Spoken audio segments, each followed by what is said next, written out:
Mes chers amis, bonjour et bienvenue pour ce 17e épisode de mon défi 31 jours, 31 histoires. Au moment où cette vidéo est publiée, c'est-à-dire samedi 17 août, 17h30, je suis dans l'avion pour Denver, Colorado, États-Unis, où j'aurai la chance d'assister à la convention internationale Toastmasters. Toastmasters, certains d'entre vous le savent, c'est une association dont je suis membre depuis une dizaine d'années et elle fait la promotion de la prise de parole en public et du leadership.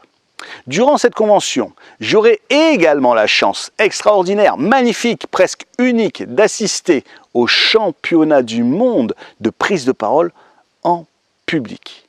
C'est à chaque fois un événement mémorable.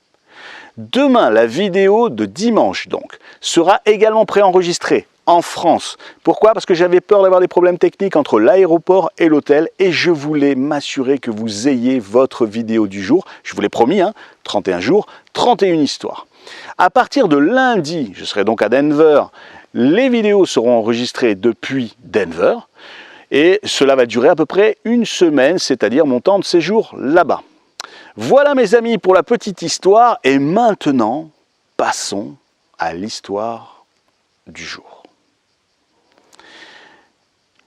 Une femme, jeune retraitée, regarde à travers ses vitres le balcon de la voisine. « Chérie, chérie, regarde, cette jeune fille, elle a lavé son linge, elle l'étend, mais il est sale son linge. Elle ne sait donc pas le laver.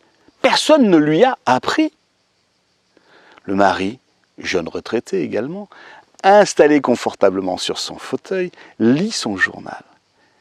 Il lève à peine les yeux vers sa femme et ne répond pas. Cette litanie dure 15 jours exactement. Pendant 15 jours, cette femme n'arrête pas de regarder derrière ses vitres et de voir cette femme qui lave le linge et qui l'étend alors qu'il est encore sale. « Chérie, chérie, il faut que quelqu'un lui apprenne, c'est pas possible !»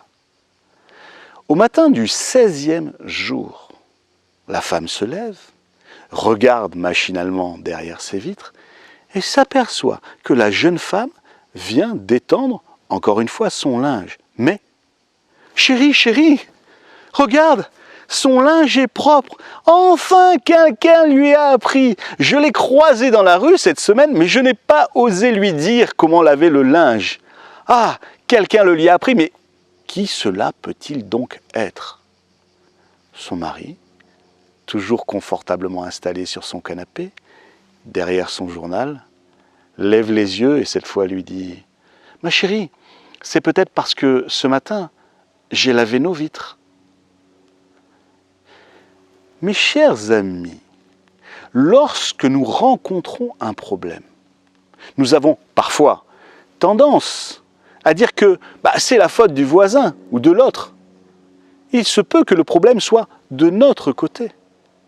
Alors lorsque nous rencontrons un problème, essayons d'abord de voir ce que nous pouvons faire de notre côté pour le résoudre. Et on s'aperçoit souvent que c'est bien souvent suffisant.